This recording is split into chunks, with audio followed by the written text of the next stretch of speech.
The ACN podcast is made possible thanks to the generosity of our listeners and sponsors, including the Agile Alliance. As a nonprofit membership organization, the Agile Alliance is an excellent resource to help you along your Agile journey. To learn more about the Agile Alliance and our other sponsors, as well as how you can become a sponsor or supporter of our show, please visit acnpodcast.org for more information. And thank you for your support.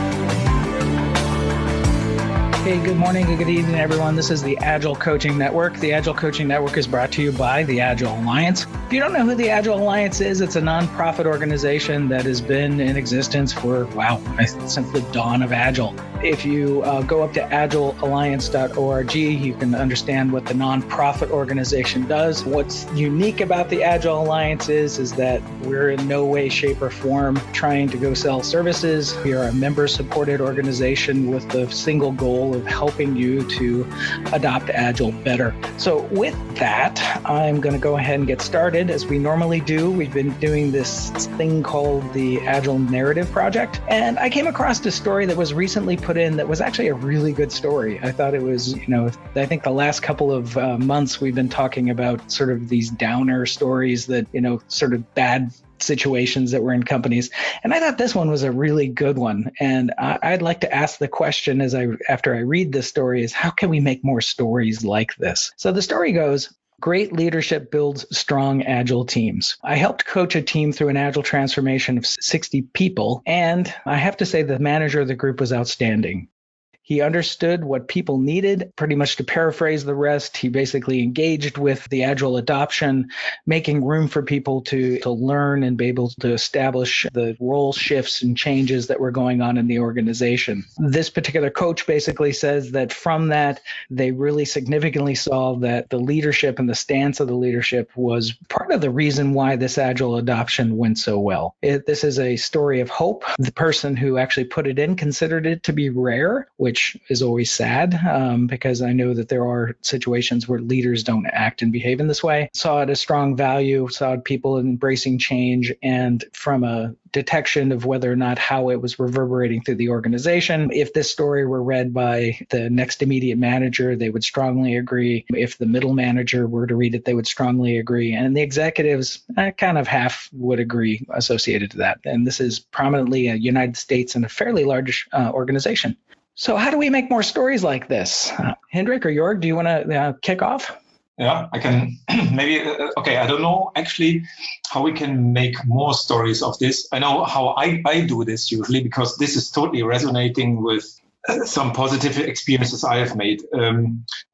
Especially beginners who have not understood the Agile mindset, they do not only need to learn about the Agile practices, they need a strong Agile coach that is able to convey the mindset with it. And for me, this can only be successful if the leaders are there from the beginning. So leaders are part of the journey. And what I usually tell organizations within the company I work with is that also the leadership teams should have an Agile coach and that they are part of the journey. So that's usually the approach I take. And I don't know, usually when you get there an acceptance, then it really gets going across the whole organization.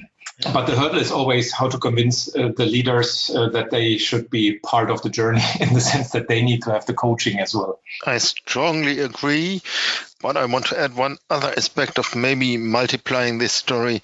Tell the leaders who are doing a good job that they are doing a good job. Some of them, especially if they're not that experienced, then they just do it by instinct, will not even know that they are doing something outstanding or that they bring a bit more empathy or wider view than the average manager, because they just might be lucky to be in the right spot in the right time, and then they can't multiply because they can't teach, they can't explain why they are successful. So really recognizing this and making them aware is really, really helpful. For me, it took 15 years until really switching companies to fully see that what I learned and embraced just by luck from good managers that I enjoyed myself was not the average way of doing things. So I can recommend really making people aware. Well, I think also to add to that, that transitions are hard. I mean, and I know that as a manager, I grew up in a strong hierarchy organization where we tend to, as leaders, we sort of copy the one that's above us or the people that are above us more. We tend to manage, I think, and this is a flaw in most management systems, we manage up versus how do we manage down and how do we manage to the side in the organizations. And I think that what I see with certain transitions that are there, for a manager to reach a level of humility to understand that they don't know Agile and that they're not the expert in the room is sometimes really hard, and they're going to have to swallow that bit about how do I learn as well, and that's always an issue. David, go ahead. Yeah. I just wanted to amplify what was just said a moment ago, but be sure to, as these organizations move into some new practices, they're going to hear a lot of what might be perceived as criticism from coaches, right? Or here's how you can do things better, or let's do things different. And when you see the opportunity to praise and recognize good behavior, basically, or aligned behaviors, man, jump on that, either privately or publicly. Take the opportunity to call that out as good behavior and supportive behavior of what they're trying to accomplish, because they're going to learn better that way. Maybe another thing that from my own practice I see is that many managers they like challenges. So if you have a coach that really challenges them, it's actually very helpful. So it's not only recognizing, but also challenge. Then they feel they are growing on things. Yeah, I'm always a little bit cautious about drawing comparisons to working with our children, right? That's a slippery slope. But children thrive when you recognize something positive they do too, and that's not just children. I think that's just humans in general. Yeah, and I came from a culture that was very difficult for us to recognize.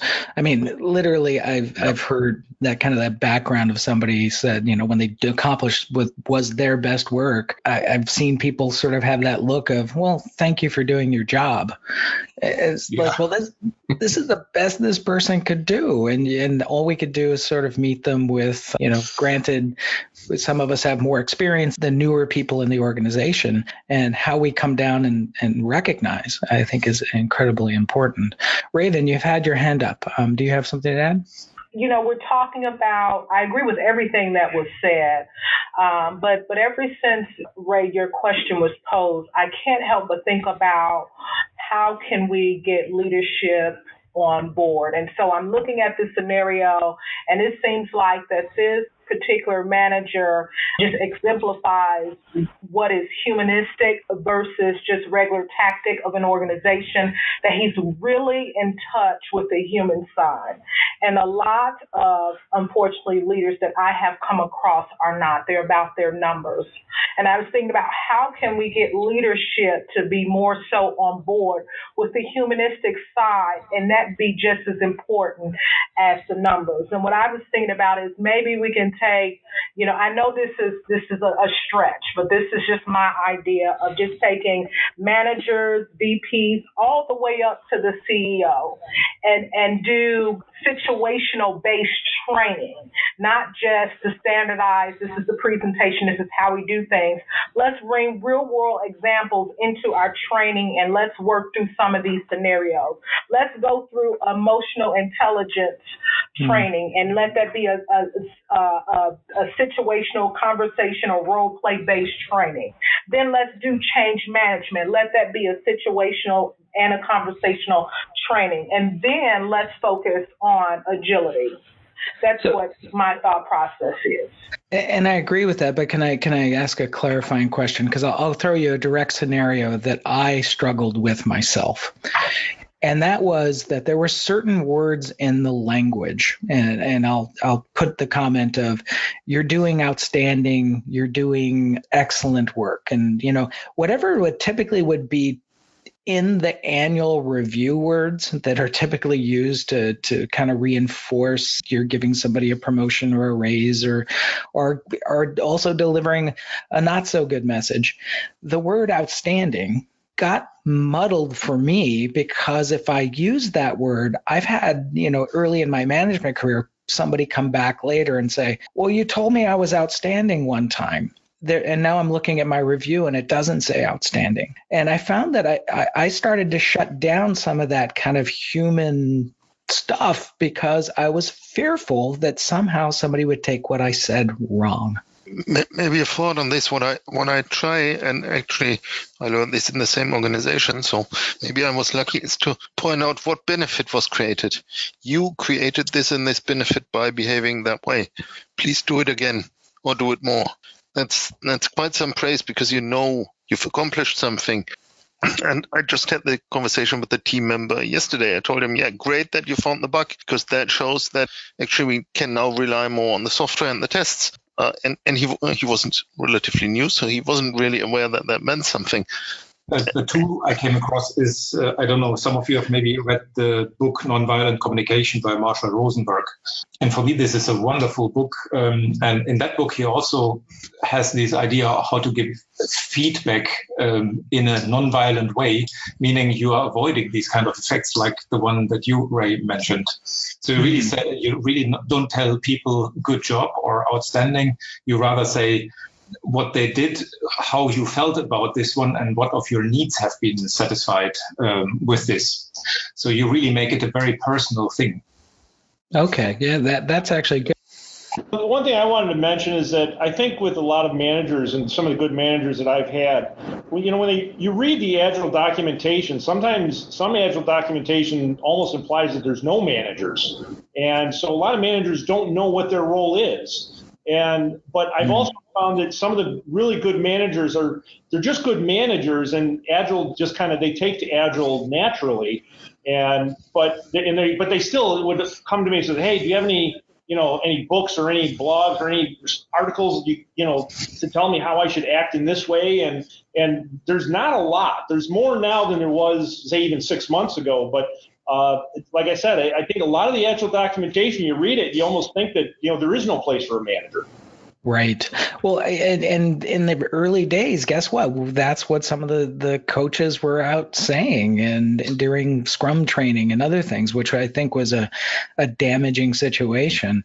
There was a Harvard Business Review a number of years back that actually talked about the levels of management. And I don't have the article name in front of me. I'll find it and post a blog on this, but it talked about the levels of management, which is the expert leaders, as well as achiever leaders, as being sort of this kind of entry level. Most of us cross through those realms when we first become managers and leaders in an organization.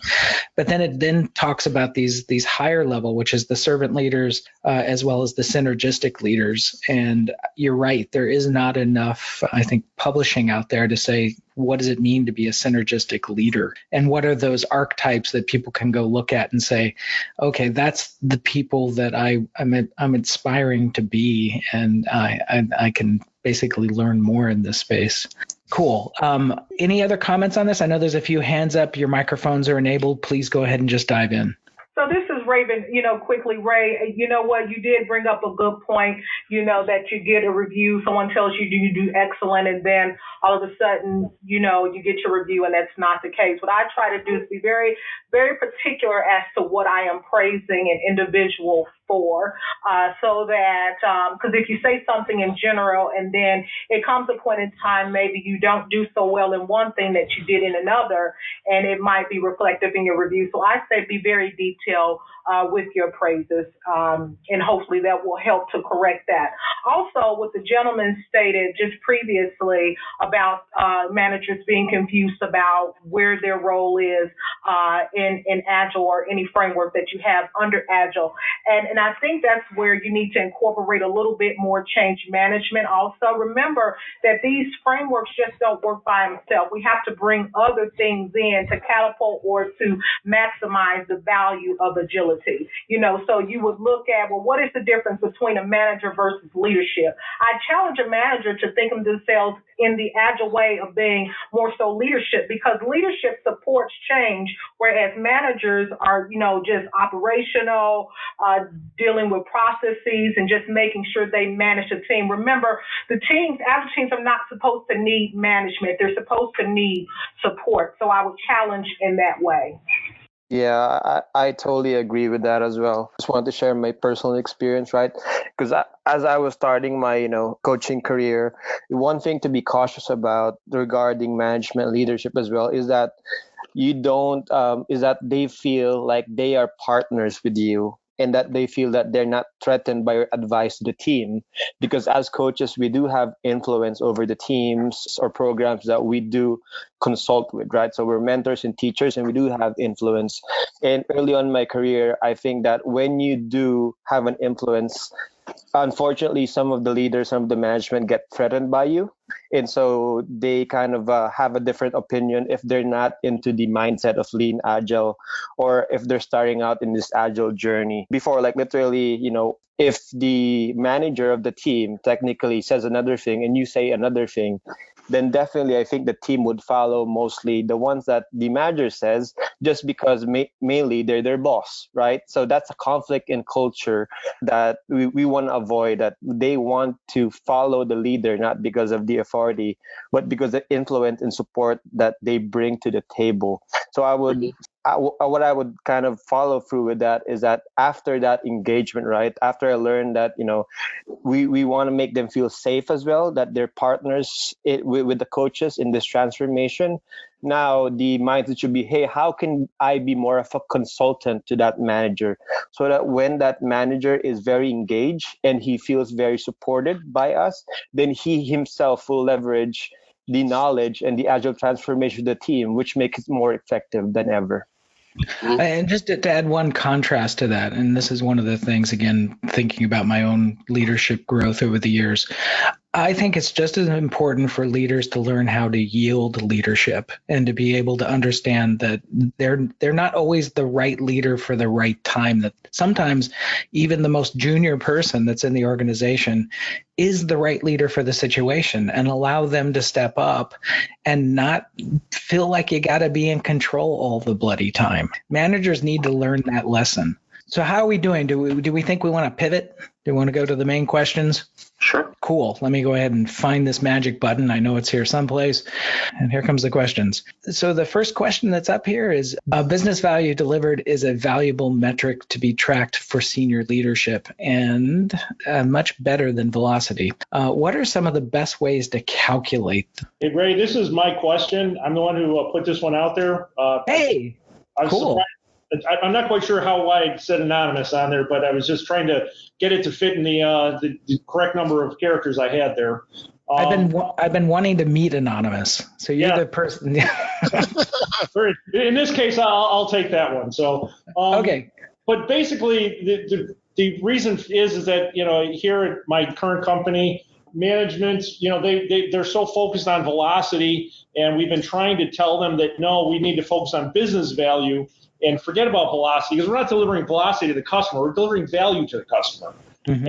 And again, we do struggle with our agile implementation here. And so we've been trying to pitch the business value that, this is much more important of something to count, because management just wants to count something.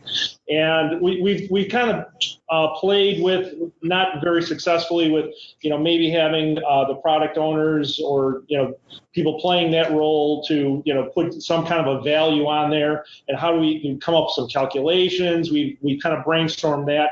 And I'm just kind of like, what do other people do to calculate business value to show that, okay, story A is more valuable than story B, and how do they show that? And we've really struggled with that. Calculate this as a decision criteria before you have delivered the business value, or once you have delivered is to get the feedback on the business value? Actually, it is kind of both. It's, how does it fit into, how do we know that we're doing the right priority of the work? Are we going for the right business value story, as well as, okay, this sprint we delivered X business value instead of, okay, our velocity was this. Okay, because there's two different things, of course, in this. And proactively, a thing that you can use is things like cost of delay calculations. When you read Don Reinertsen's book, I think there's a lot of hints how to do that in a good way.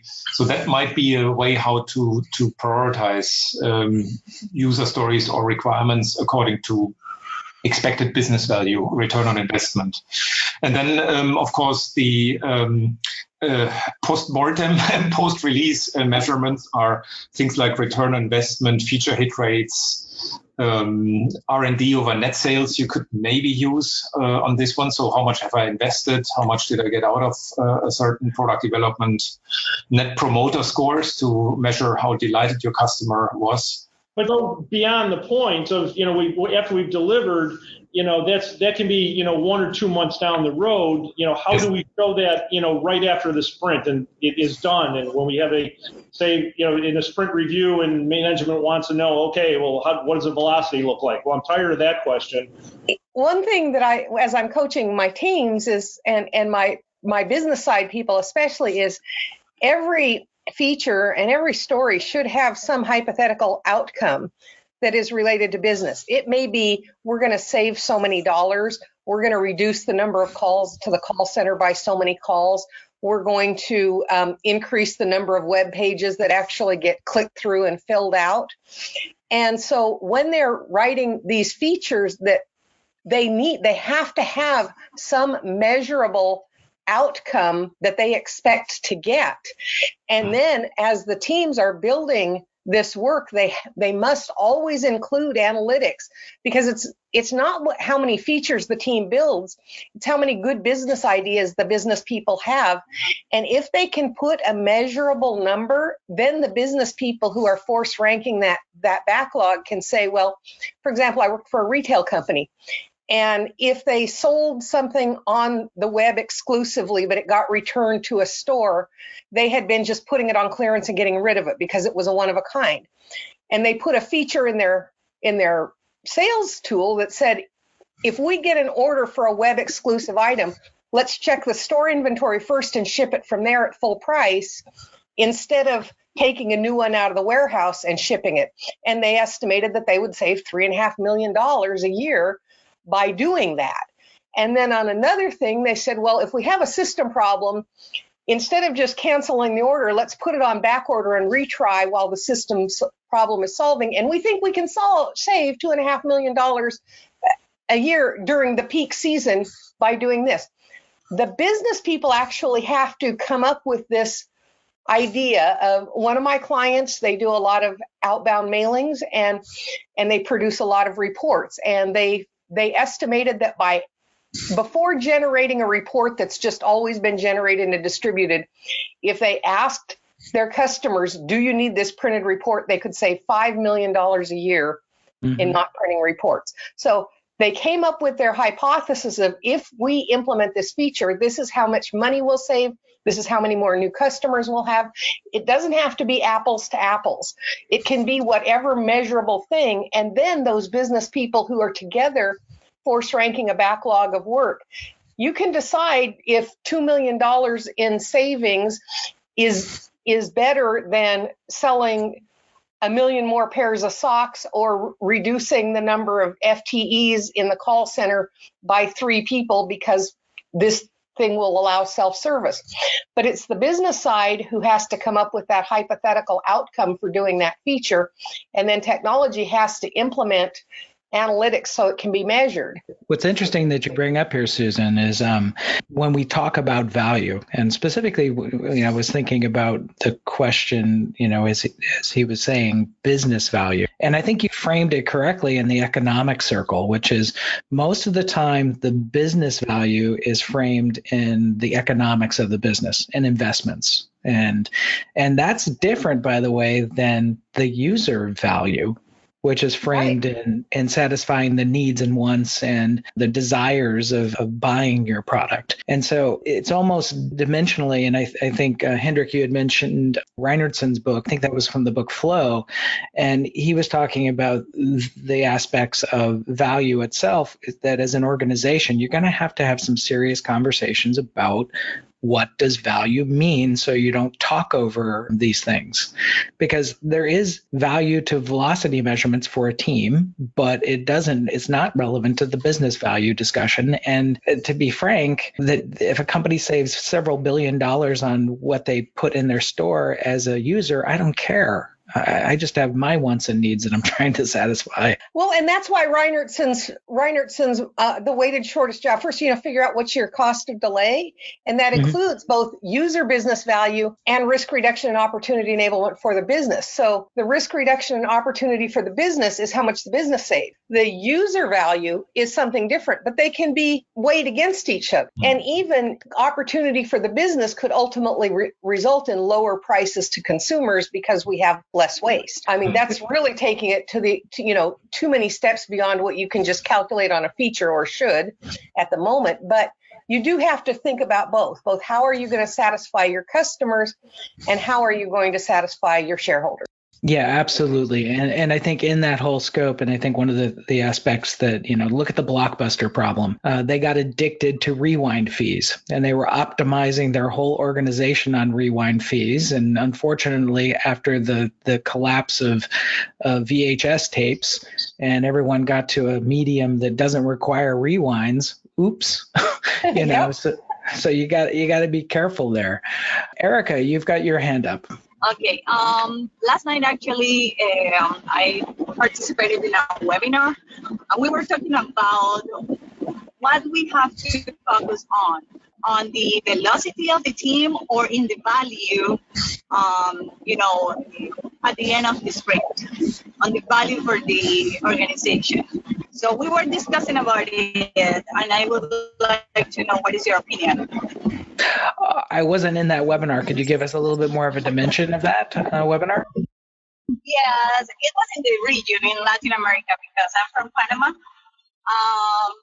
So maybe that's why you didn't participate at that one. But we were discussing about what we have to focus on. There were some opinions about that we have to focus on the story points, but sometimes you overestimate the stories or underestimate them. So at the end, we agree that maybe we have to focus on the value at the end of each sprint, the value for the organization. But now I would like to know what is your opinion about this? I think that you could go and deliver a lot of story points and a lot of velocity and end up shipping a lot of stuff just to the warehouse, and no one actually wants it. And I find that, you've got to have it for a balanced adoption, ultimately from a higher perspective, and this is my view. You want people to fall in love with your products, and people falling in love with your products means that they're going to buy more of your products and you're going to stay in business longer. So I think it's important to understand that delivery is important in getting things out in the right times, which provides focus to an engineering team. But I think in the grander scope is work on the things that your customers care about. And if the customers don't care about it, don't work on those things. That's my impression. How about others? I absolutely agree. It doesn't help if you have products that nobody wants, even if they are for free in production. If you don't get money, it doesn't help. And I want to point again to one thing Susan said, and that's the analytics. There's not only the enablement of proving in that way that you deliver business value, it's as well the discovery part of this analytics, because you bring a bit of the business value back to the technical people as something that they can again measure. And this creates, let's say, an additional iteration of innovation very often. Like, if you want to know that, I have to do this. If I can do this, actually, you could even give this information to the customer more or less for free. And suddenly you can again save on a second level, like informing the customer earlier on things and stuff like that. So there's even additional potential if you aim for measurable business value from the beginning. I agree. This is Susan, and teams can fill their backlogs with story points of all sorts of things. If you're trying to measure teams on story points, that's an easy one to game. We can refactor, we can rebuild, we can do all kinds of things for story points that don't deliver one iota of business value. And so we really have to be focused not on how many stories or how many story points, but on what is the work that the teams are taking that deliver the value. So I wanted to bolster Susan's point, if I can. This is Steve. So I think you mentioned you might say gain $2 in one area and lose $1 in another. All of these things can be collapsed in an expected value tree to a single number in net present value. And I like what she was saying about the business needs to deliver this when the story goes in. And then I would hope that this collapses alignment between everybody so that the product owner is actually using that as their primary metric for evaluating stories. So if you have a salesperson saying, hey, we could make a $100,000 sale if we introduce this feature soon, and you have another person saying, yeah, but we could add $1,000 a month for several years into the future, you need to have some way to weigh those two things against each other. And that's what net present value does for us. And that can also capture, we can save a cashier's time of 3 minutes at a time, times their wage rate, times the number of cashiers. Everything can be condensed down to a singular number in its net present value. And it may not be the single metric that's going to answer all your questions, but it sure comes really close. And it puts you in a position of, if you're going to argue with that NPV, you better have some other good arguments to bring to the table and go along with it. And then you've already captured, from a BA or from the product owner's point of view, what the business expects that value is before it even makes it into the backlog or before it gets into the sprint.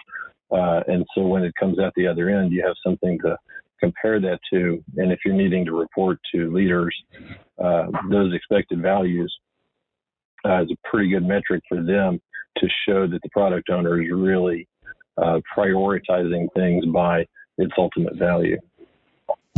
Absolutely. So are there any other comments on this one, or do we want to pivot to the next question? Raise your hand if you want to pivot to the next question. Here, look at this. That's the key vote. I think we have a clear winner that we would like to pivot. Okay, everyone put your hands back down and let's go ahead and go to the next question. The next question is, what research/study/literature do you draw on during conversations with management regarding the need for cultural change? Who would like to kick that one off? Susan, and I recommend Leading Change by John Kotter. And it's sometimes very hard to get people to read a whole book, but at least you can download the original Harvard Business Review article and get them to read that and start having that conversation. It's one that's helpful. Yeah, I love that book, actually. That's probably one of the ones that's my go-to book. I don't know if any of you have seen it, is Larry Constantine's work back in the 90s, where he talked about team paradigms. And I find that managers often think that there's one form of team, and I think Larry did an excellent job in talking about at least 4 types of teams and their decision-making capabilities and how they build consensus. And I'd highly recommend it. It appeared in the Communications of the ACM in October 1993, and again, it was Team Paradigms. Great recommendation. Ruth, how about you? Yeah, I think that, all these book recommendations are fantastic. But the reality is your client probably is not reading the books.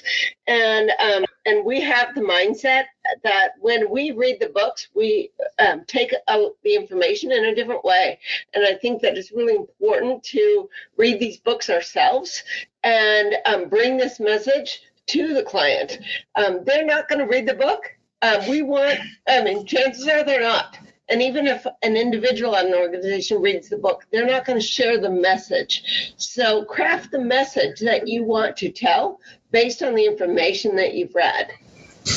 It's interesting is that I found the only way that I really effectively got my leaders to read books is that if I set them on their desk like a gift, and I actually pointed out, wrote a nice message of thought of you in this chapter, and I would, kind of highlight into a section that I thought would be really relevant to them.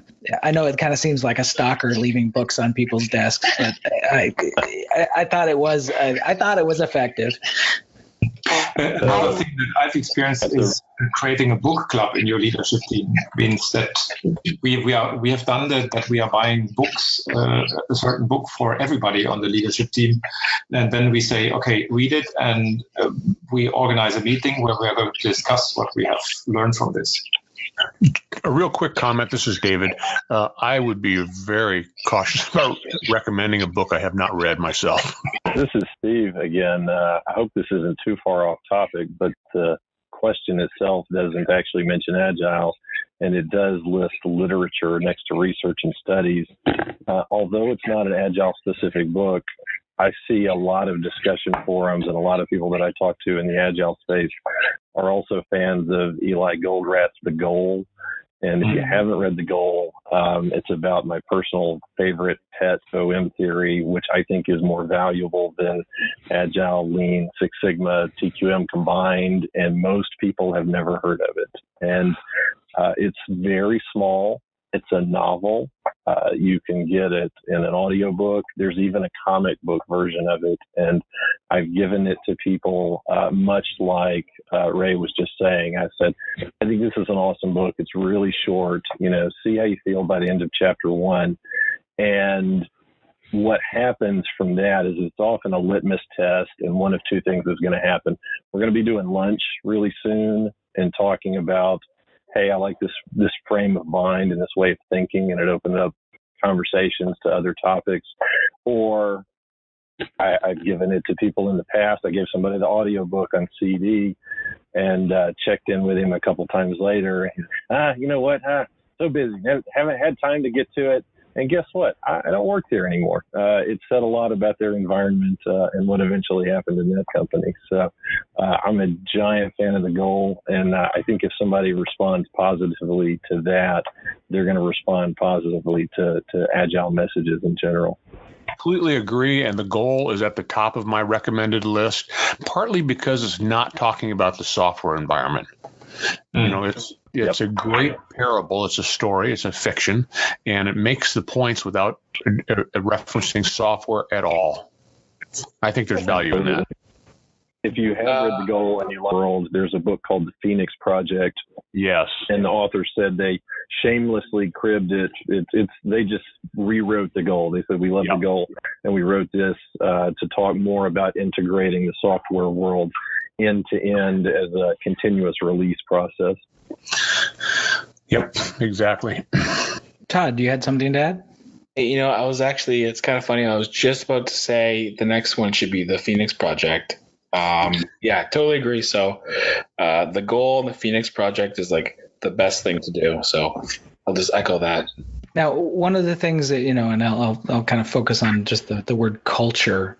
A lot of organizations use this as a catalyst to go change a problem within their environment. And what I find is that sometimes it lacks a compass, and meaning that, if a company espouses a set of values that they say that these are our values, 90% of the problems comes to the fact that they're not living up to their own values that they posted. And this is based upon, the hundreds and hundreds of teams that I've been a part of, that culture change in the first is a benchmark to understand how far are we away from what we originally decided to go be. And, Cotter's work and then the other books that have been mentioned here are all in that space of things that we can use as countermeasures to move us towards the goal, but define the goal. And if you don't define that goal, it's pretty hard to do a culture change within an organization. So with that, do we want to go to another question? So the next one is actually, I don't know if this was you, Randall, again, because Anonymous is here, but it's the classic one. How do you hold teams accountable? Does anyone want to talk about how they hold a team accountable? I'm curious to know if the team is holding itself accountable. That's a good point. And expand on that. Well, I'm assuming most of the people on this phone call are Agile coaches or product owners or Scrum Masters. So super recap. There's the Agile team, which is everybody, and the development team, which is producers. Is everybody within those two umbrellas already self-organizing? And part of that self-organization is the retrospective, and that should include accountability. So I'm curious, for whoever asked this question, what type of team accountability is leaking out, not being captured by the retrospective, or not being captured just on a daily basis by the team, holding themselves responsible? I had exactly this conversation with a Scrum Master earlier this week who was losing her mind because she felt like she was literally the only one on the team that cared, and that she was surrounded by a team of just happy-go-lucky, everything's fine. And she said, like, why aren't they interested in getting any better? And I asked her, I said, well, who believes that there's a problem at all? And she said, that's the problem. Nobody, management doesn't see that there's a problem. And the team doesn't agree that there's a problem. And I said, so you're the only one then. And so the first question I tend to ask is how to hold the team accountable. Is there a problem here at all? And a lot of times it really is just my opinion that the team could be working harder, better, smarter, faster, higher output, higher productivity, hyper performing, and it's just my opinion. That's one. On the other hand, if it really is a problem where there's just an environment of defeatism, or an environment of it doesn't matter what I got here, then I would ask, what's the means by which the team gets any kind of credit and encouragement? And it might be that they haven't had any. So first of all, it may not be a problem. Second of all, whatever mechanism you want to use to give them positive momentum, that's probably going to be the vehicle where you would hold any kind of truth conversation. I just want to say that was fantastic. I just want to add one piece to loop it back in and make it a closed loop. Unless that company is Walmart or Amazon, I'll guarantee you they have problems. Somebody in that company is complaining on a daily basis. We don't have enough clients. We don't have enough money. We're not making enough money from software. Our revenue margin's too low. We've got too many developers. We don't have enough developers. Everybody in that company is, maybe not griping, maybe not voicing it and thinking of it as something to pursue, but in some way, people are saying something that's a complaint. And so what it comes down to is teaching people to keep their ears open and think about all of those things as completely eligible topics for the Scrum process. And for that Scrum Master who's losing her mind, to keep her ears perked for those things. And I'd be a little concerned if she's the only one that sees that there's a problem and she's not hearing anybody talk to her about anything that's wrong in the organization. I'd be concerned about being very isolated. But unless that's an extreme case, I'll promise you there's problems in that organization. They just haven't seen how to connect their problems to that Agile process. And I think once you break through that barrier, then people are going to go, oh, I get it. Now I know what we need to work on. There's a million things that we can focus on in this process.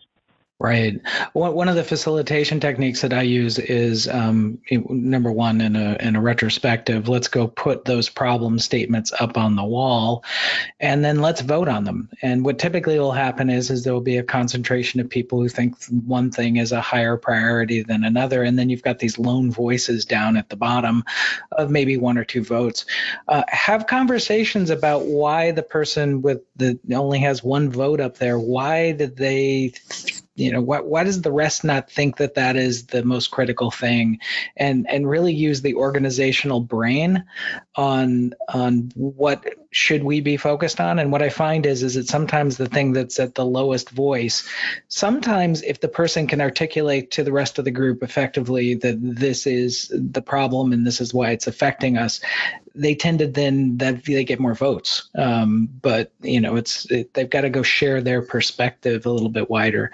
The last thing is just the aspect of, and again, from accountability perspective, is at least companies that I've worked with and for, this notion that somebody is always trying to hand me a problem, or they're always admiring the problem. And this, oh, Ray, you fix that.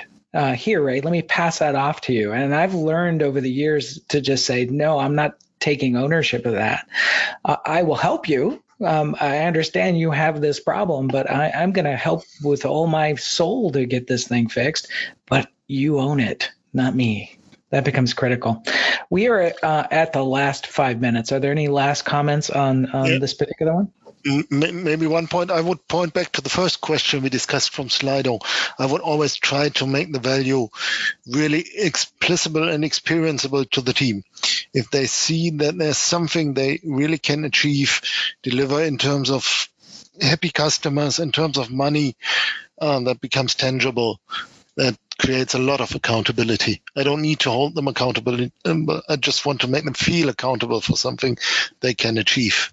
I don't want to hold them accountable actively. I want them to do this on their own.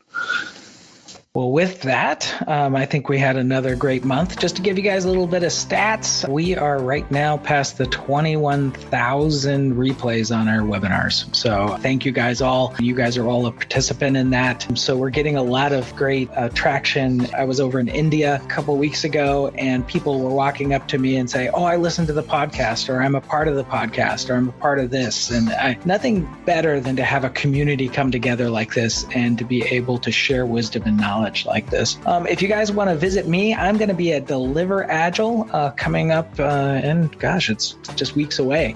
So that'll be over in, I believe, Nashville, which is a cool city to hang around, as well as to just, if you want to sit down and jam a bit and talk about the things that we have on this call, or if we want to do an ad hoc Agile Coaching Network, I always carry a digital recorder with me, so we can always just pull it together and we'll go post it as a podcast. The other thing, I invite you to go look at this. There's a new business webinar series that I put up, which is called Agile Means Business. It is up on the Agile Alliance site, and you can also follow me on Twitter and you can see that. I'm visiting Agile companies and I'm doing little 10-minute little exposés of why they feel it's important to their business to adopt Agile. And this is something that to influence leaders within organizations where they can see and get jealous of other companies who are actually doing some outstanding stuff with Agile.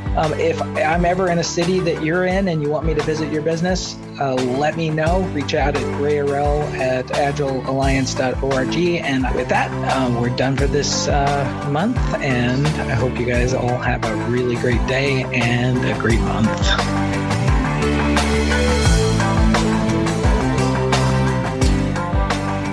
This podcast is provided by the Agile Alliance for educational and informative purposes only. To find out more information about the member-supported Agile Alliance, please go to agilealliance.org to find out about more upcoming events, as well as different programs that are available to help you with your Agile journey.